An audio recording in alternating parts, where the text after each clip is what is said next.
Hola amigos, bienvenidos un día más a mi canal. En el día de hoy vamos a continuar con todo lo relacionado con el crimen de Lucía Garrido. Este será el penúltimo capítulo que le vamos a dedicar a este suceso y por tanto ya vamos a ir dando todos los detalles que faltan para completar toda esta trama y tener todas las piezas del puzzle. Recordemos y hagamos de esta forma un breve resumen de lo que tratamos en el vídeo anterior y cómo acabó el mismo, ya que todo el contenido, toda la información que se volcó en el capítulo de la semana pasada es básicamente sobre Manuel Alonso y el Teniente Valentín y pues cómo se iban uniendo ambos caminos hasta llegar a todo lo que vamos a comentar hoy. El capítulo anterior acababa con Manuel Alonso siendo detenido ya que se había puesto como prueba de vida para entregar una mercancía la cual salía de Marruecos y tenía que acabar en Francia. De esta forma, Manuel Alonso queda detenido junto a 3 personas más y aquí se comienza a investigar.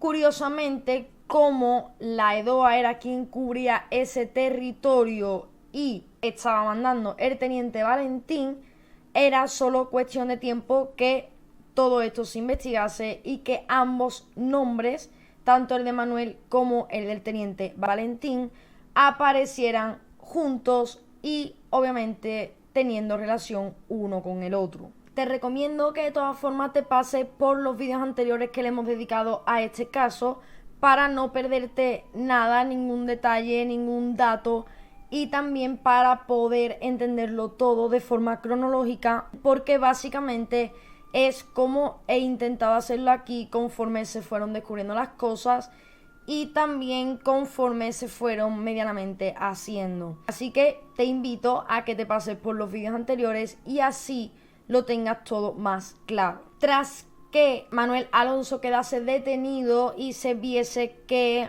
también podía haber guardias civiles que estuviesen involucrados, fue Asuntos Internos quien obviamente se encargó de poder llevar una operación y de investigar esta supuesta trama en la que obviamente había agentes de la EDOA involucrados, porque además ya se conocían incluso los planes que tenían para esa mercancía. El primero en caer en toda esta trama criminal fue el Teniente Valentín y acompañado de este, pues también Manuel Alonso, que ya no solamente estaba siendo, digamos, acusado ni detenido por el tema de la mercancía que pillaron, sino también con otras cosas de las que vamos a hablar también más adelante.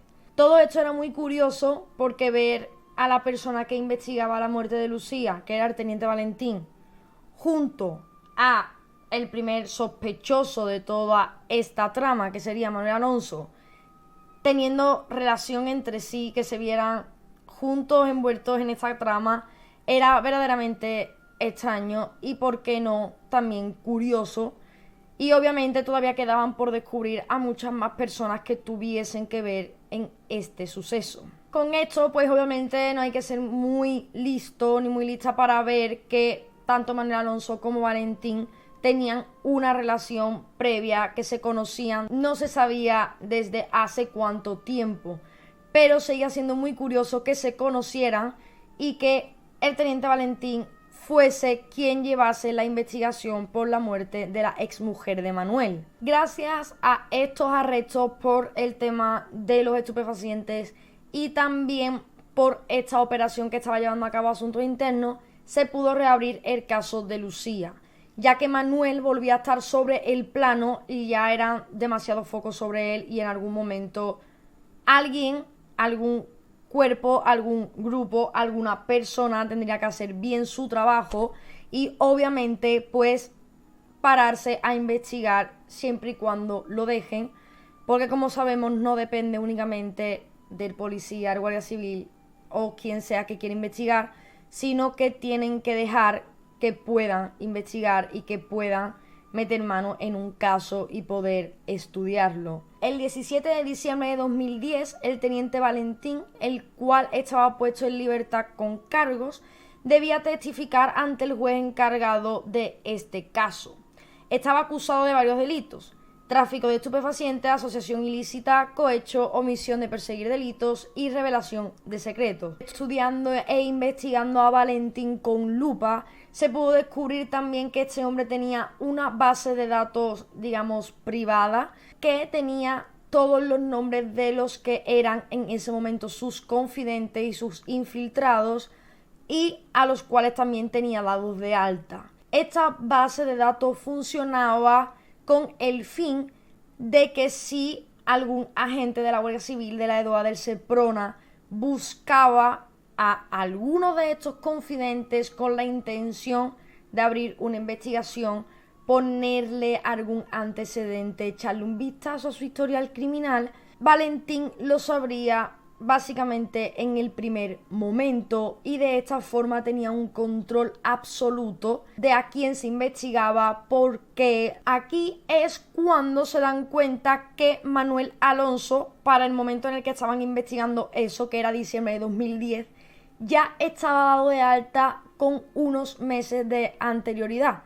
Es decir, que para cuando Manuel Alonso fue detenido en esta operación, ¿vale?, por el tráfico de estupefacientes, él ya estaba dado de alta como confidente de Valentín.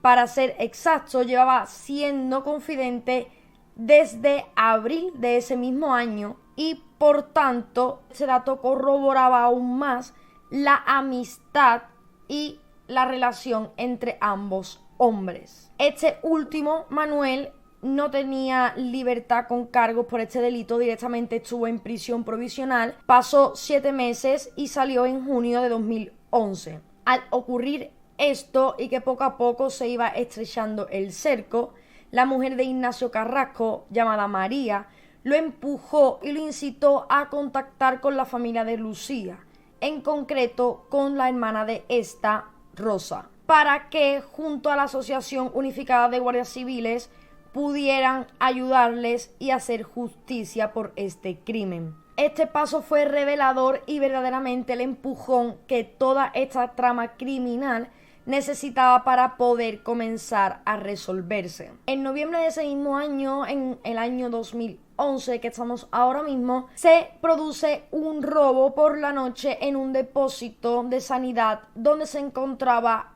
estupefacientes, no mercancía, que había sido intervenida en el puerto de Málaga en una operación. Curiosamente, este depósito fue asaltado cuando nadie lo estaba vigilando, y además consiguieron llevarse una gran cantidad de esta mercancía, siendo unos 160 kilos, donde 120 únicamente eran de cocaína. Cabe destacar aquí que en 3 semanas este depósito de sanidad está custodiado por una agencia privada, pero los fines de semana se encargan agentes de la Guardia Civil. De todas formas, sea un viernes o sea un sábado, ese depósito debería de estar 24 horas al día siendo vigilado, y pues curiosamente y por suerte para estos atracadores, pues no había nadie.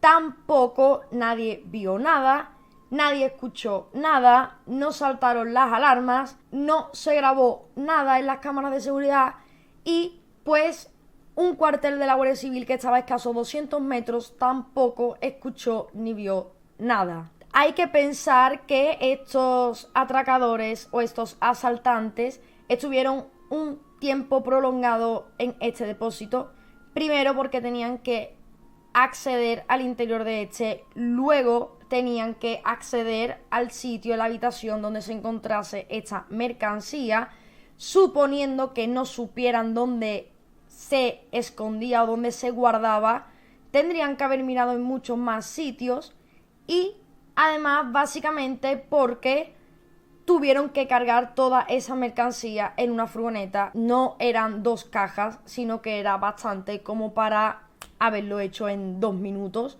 de una forma rápida y sin que nadie viese nada. Los investigadores que llevaban a cabo esta investigación por lo que había sucedido, obviamente fuera de la Guardia Civil, también se encargaban asuntos internos y grupos de este cuerpo, revelaron que la banda de los asaltantes que entró en el depósito aquella noche eran conocidos como los Niños de Fuengirola, los cuales contaban con antecedentes previos. También se comentó que alguien le tenía que haber dicho cómo entrar, cuándo y dónde se guardaba esta mercancía, porque básicamente sin esa información no podrían haber accedido tan siquiera a dicho depósito y mucho menos haber completado el plan de forma exitosa y de una forma positiva, porque básicamente tenían que saber que no había nadie, que las cámaras no iban a grabar, que estaban desconectadas o apagadas o a saber, y tenían que saber todo eso porque es imposible que todos los astros se alineen, y de todas las posibilidades que hay para que quede constancia de aquello, nada se dé y pues no se sepa cómo ha sucedido, quién lo ha hecho, ni cómo, ni nada por el estilo. Cuando la AUGC comienza a investigar el asesinato de Lucía, se dan cuenta que entre las pruebas y documentos que se tenía de esta investigación habían desaparecido muchas. Cuando se paran a mirar el caso de los ciudadanos colombianos, resulta que también se dan cuenta que faltan pruebas. Estas son de sumo valor para poder demostrar que Manuel Alonso tenía prácticamente conocimiento del asalto que se iba a producir en su finca para que él pudiese defenderse. Entonces, en estas llamadas, como mínimo, se le puede relacionar con ambos crímenes, o sea, de los dos ciudadanos colombianos, y como máximo se le puede culpar y demostrar su culpabilidad. Estas pruebas desaparecieron dentro de las actuaciones policiales y, pues como he dicho, eran las llamadas entrantes y salientes que se habían estudiado de Manuel Alonso y que tenían relación con ambos sucesos. Cuando la AUGC requiere las llamadas y estas pruebas a la Guardia Civil, allí les explican que no le pueden dar las pruebas porque estas están guardadas en el cuartel de Churriana y que este había sufrido una inundación, quedando todo lo que se guardaba en el sótano inutilizable e inservible. Curiosamente, pues en el sótano estaba la sala de pruebas. La sorpresa es mayor cuando no dan por lógico y no dan por cierto lo que escuchan y se presentan en el cuartel de Churriana. Allí ven básicamente que el cuartel está en perfectas condiciones, que en ningún momento ha sufrido ninguna inundación y mucho menos tiene sótano. Les habían mentido en su cara y se habían quedado tan tranquilos. Aquí entra Luis Portero, un prestigioso abogado que detesta la corrupción policial. Él es un nuevo personaje en esta trama, ya que un amigo suyo, el cual era abogado en la AUGC, lo llamó un día para pedirle ayuda con un caso. Ese caso con el que el hombre necesitaba ayuda era por el crimen de Lucía Garrido. Aceptó. Los hombres mandan una carta al juez solicitando la reapertura del caso, explicándole todo lo que nadie le había explicado de una forma desglosada que el juez pudiera entender sin hacerse un lío con toda esta trama, dándose cuenta así de cuántos vacíos había que rellenar aquí, cuánta información faltaba y cuántas preguntas seguían sin respuesta. Tan solo 5 días después reciben una carta donde el juez le dice que ha aceptado la reapertura del caso. Pudieron demostrar la relación de Valentín con Manuel Alonso, dato muy importante y que no se debe pasar por alto. Esta carta se recibe en el año 2013. Es entonces cuando aparece un rayito de luz en la vida tanto de Ignacio Carrasco como de Rosa, la hermana de Lucía.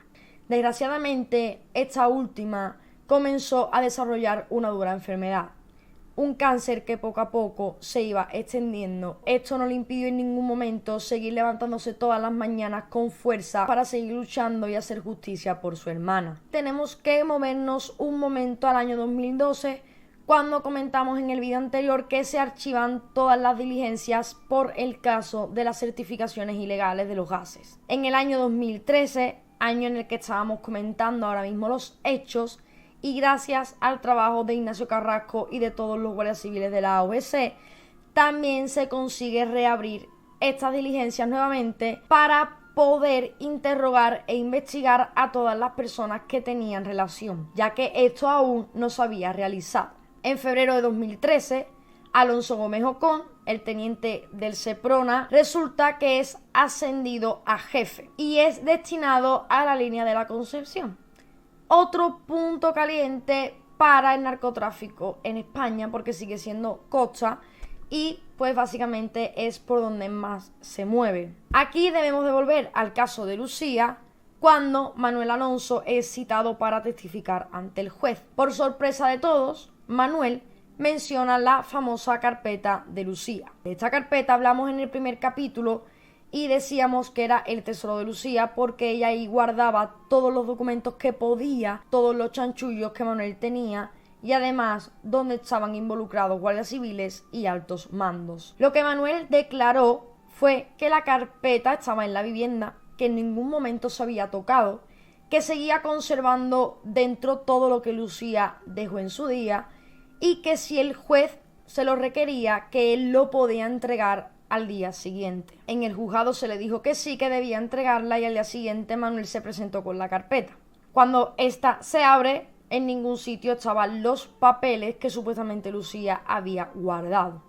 Tan solo había facturas y recibos sin ningún tipo de valor porque eran solamente facturas de pago y de compra de ciertas cosas, pero sin ningún valor para el tema que estaban tratando. Aquí es cuando entra nuevamente en el plano Pilar Chillerón, quien, como también comentamos en el primer vídeo, es la asistenta, la empleada doméstica de Manuel Alonso. Esta mujer declaró que en su momento, unos días después del crimen de Lucía, Manuel Alonso accedió a la finca de los Naranjos por la puerta que él había hecho en su muro, quitó el precinto policial que se había puesto en casi toda la vivienda, accedió dentro de la casa y al rato, cuando salió después de haber limpiado la piscina, haber limpiado la casa y haber quitado otras cosas, esta mujer pudo escuchar que Manuel decía literalmente: madre mía, lo que tenía la hija de esta, si se lo da a la policía me empapelan. Debido a que todo esto estaba volviendo a resurgir y que todos los casos estaban volviendo a salir a la luz, los personajes principales de estos mismos comenzaban a ponerse muy nerviosos. Por este motivo le llegó a Ignacio una querella por parte del antiguo teniente Gómez Ocón y por Rafael García Bueno. En esta se le acusaba presuntamente de varios delitos: denuncia falsa, revelación de documentos públicos y calumnias e injurias. Esta querella fue archivada, ellos volvieron a ponerla y el juez nuevamente volvió a archivarla. Al ver esto, tanto Alonso como Rafael decidieron presentar otra denuncia en otro juzgado para ver si allí era aceptada. Al presentarse allí Ignacio, ellos decidieron quitarla antes que volviesen a archivarla nuevamente porque no tenían razón, no tenían motivos y pues todo esto estaba cayendo en un saco roto. En el año 2014, Asuntos Internos recibe varios anónimos. También reciben muchas noticias. Comenzaron a enterarse que Manuel Alonso tenía relación con el crimen de Lucía y de otras cosas más. Ellos comienzan a investigar el crimen de la mujer 6 años después de lo sucedido. Tuvieron que estudiar todo y buscar las pruebas necesarias para poder resolver este complejo puzzle. Mientras tanto, mientras que Asuntos Internos y la AOC están intentando averiguar todas las incógnitas de estos casos, entra otro personaje nuevo aquí y es que ya no tenemos sitio para más personas porque verdaderamente esto es un no parar de personas que conocen a otra y que cada uno se supera, pero obviamente a peor. Entra en escena Luis Andrés Fernández Varea, un hombre con amistades y que estos tienen muy buenos cargos, tanto de la Junta de Andalucía, ayuntamientos, etc. Este hombre es investigado por una supuesta trama de corrupción urbanística en la Sierra de Churriana, que como sabemos es también en Málaga. Junto a él están siendo investigados un funcionario de urbanismo del Ayuntamiento de Málaga y un policía municipal. Todo esto por el vínculo que tienen con la trama de recalificaciones y parcelaciones del Albaricocal en Churriana. Luis Andrés Fernández Barea estaba como presunto autor de diversos delitos. A sus espaldas caían cargos por blanqueo de capitales, contra la ordenación de territorios, amenazas, falsedad documental, tráfico de influencia, revelación de secretos, sustracción de vehículos y falsificación de matrícula. Este hombre no había tenido en su vida ninguna profesión conocida y lo único que consta de él y de su vida laboral es que había sido confidente de la Guardia Civil y narcotraficante. Este hombre contrató los servicios de algunas personas para llevar a cabo su plan y algunas aceptaron y otras no en cuanto a este delito de corrupción urbanística y demás. Cuando se detiene a Luis Andrés Fernández por todo esto, curiosamente se encontraba en su casa de Churriana acompañado de Manuel Alonso. También es casualidad que estos dos hombres y con los antecedentes que tenía aquí Luis se conocieran. Se habían conocido casualmente el mismo día que la policía va a detener a Luis Andrés, o básicamente también era uno de los amigos del arma de Manuel con los que se hacían y se intercambiaba favores. Cuando entran en la casa de este hombre con la respectiva orden para hacer el registro, se dan cuenta que este hombre pues tiene muchas cosas y una de ellas es un arma, concretamente una Star, que es de 9 milímetros corta, que no tiene licencia. Tras esto analizan el arma y se dan cuenta que esta previamente, años antes, había sido inutilizada. Pero años después alguien se había encargado de volverla a poner en uso y de ponerla en su forma original para que fuese funcional. Mediante el rastreo pudieron saber de dónde procedía. Provenía de una antigua legionaria que también contaba con más armas descatalogadas a su nombre, pero ella no lo sabía. Siguiendo todas estas pistas, llegaron hasta 2 viviendas, las cuales almacenaban en su interior una gran cantidad de armas, munición y explosivos. Una vivienda estaba situada en el Rincón de la Victoria y otra en Alhaurín de la Torre. Esta intervención fue llamada Operación Yedra. Se consiguieron incautar unas 148 armas de fuego, tanto de corta como de larga distancia, 55 granadas y 3 minas anticarro. También contaban con un cohete de artillería y un mortero pesado. Detuvieron a tan solo 2 personas en esta operación. Aquí surge una pregunta muy lógica y es que ¿cómo es posible que si estas armas fueron inutilizadas y se deberían de haber destruido, estaban en una casa y en funcionamiento y quién se había encargado de volverlas a poner para que funcionasen? ¿Se estaba traficando con estas armas? Que yo creo que la respuesta más lógica es que sí. ¿Y de dónde salían? Yo creo que también es una pregunta pues bastante importante. Existen escuchas telefónicas de Manuel Alonso hablando con un agente de la Guardia Civil y este en concreto pertenecía al grupo de intervención de armas en Coín. En esta llamada se ve como Manuel le pregunta si eso está hecho. Este hombre le dice que Bandera, que es un alias de alguien, ya lo había avisado y que quedarían para darle eso. O sea, literal como yo te lo estoy contando, o como yo lo estoy contando, mejor dicho, es como se escucha en la llamada. Pondría la llamada, pero YouTube me tira el vídeo y no tengo ganas de pegarme 3 días recortando fragmentos de un documental que está público y que es una simple llamada de teléfono y es un simple audio. Así que pues no me queda más que contároslo a vosotros tal y como aparece en esta llamada. Y pues si queréis oírla pues tendréis que ver el documental.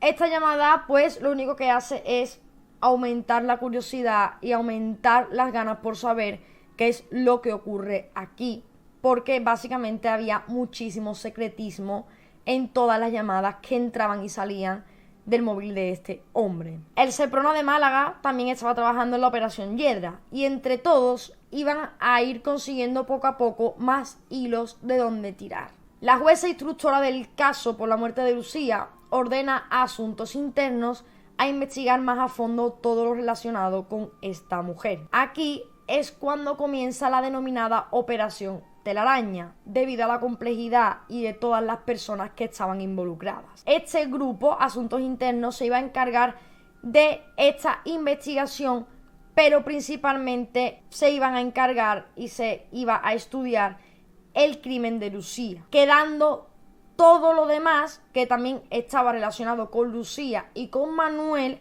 en un segundo plano, pero también se iba a tener que desmigar todo y mostrárselo al juez. Así es como iban a hacer que fuese más entendible y se pudiese exponer toda esta trama, tratando todo de una forma individual y bien expuesto, mostrándole al juez la relación de cada personaje con el que tiene enfrente y desde cuándo viene esa relación, qué relaciones eran, qué negocios eran, etc. La fase 1 de esta operación era mostrarle al juez el negocio triangular que tenían Manuel Alonso, el teniente Gómez Ocón y el empresario Rafael García Bueno. Era la primera fase debido a que es donde todo comienza, cuando comienza la corrupción en la finca de los Naranjos y quizás el posible móvil para asesinar a Lucía, ya que todos estos negocios ilegales, que hubiese guardias civiles implicados y papeles que demostrasen todo aquello podía ser perjudicial para este negocio y por tanto Lucía ya podría saber demasiado. Aquí entonces es cuando Asuntos Internos realiza una investigación económica y patrimonial de todos los elementos que intervienen en la finca de los Naranjos. Ven y descubren que Manuel Alonso tenía una demanda por impago de pensión a su hija Sara. Lo que decidió hacer Manuel aquí es vender la finca de los Naranjos, una parte a unos marroquíes y la otra parte a su novia Galina, haciendo así un poder notarial donde la finca de los Naranjos pues básicamente seguía siendo de él, porque la finca la podía comprar la parte que quedaba a estos marroquíes o la podía seguir disfrutando porque la otra parte la tenía su actual novia. De esta forma, lo que hizo ante un juego ante la ley, digamos, fue declararse insolvente. De hecho, quedó como insolvente, que no tenía fondos, y pues básicamente se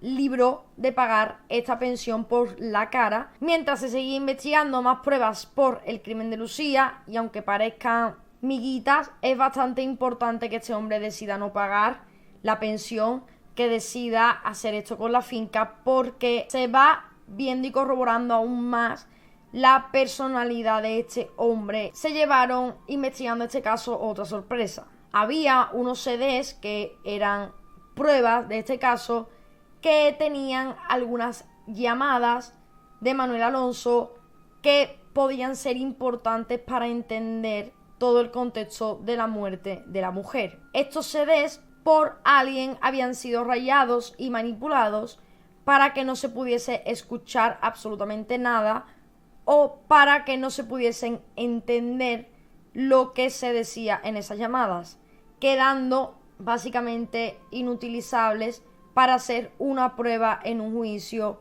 o en una investigación. Asuntos Internos, aunque ya conocía algo de este caso, tuvo que empezar totalmente desde cero, sin ningún tipo de juicio ni de opinión, y llegaron a analizar más de 6.000 llamadas telefónicas para esta operación. Con todo esto y trabajando duro como se debe en este caso, se pudo ir demostrando y exponiendo sobre la mesa todas las verdades que durante años se habían dicho, pero no se habían creído o ni siquiera se habían querido escuchar. De esta forma quedaron detenidos Alonso Gómez Ocón por delitos de falso testimonio, negociaciones y actividades prohibidas a funcionarios públicos y abusos de los ejercicios de su función, tráfico de influencias, falsedad documental, revelación de secretos y omisión del deber de perseguir delitos. Abdeslam junto a Akima, que eran los dos marroquíes, las dos personas de nacionalidad marroquí, a los cuales Manuel Alonso le había vendido parte de la finca de los Naranjos. Ambos quedaron detenidos por alzamiento de bienes y blanqueo de capitales, y también quedaron imputados con delitos pero sin ser detenidos Manuel Alonso, que tenía alzamiento de bienes y blanqueo de capitales, cohecho, tráfico de influencia, delitos relativos a la protección de la flora, la fauna y animales domésticos. La novia de Manuel, Galina Sokoliuk, por alzamiento de bienes, Rafael García Bueno, por cohecho y tráfico de influencias, y 4 guardias civiles por cohecho, delitos relativos a la protección de la flora, la fauna y los animales domésticos, entre diversos delitos más. Aún así, sin saber todavía quién había sido el responsable directo por la muerte de Lucía, lo que Asuntos Internos tenía que hacer era seguir investigando. Y básicamente era cuestión de tiempo hasta saber exactamente qué era lo que había pasado. En el siguiente lugar donde iban a buscar respuestas sería en el sumario por la muerte de los colombianos.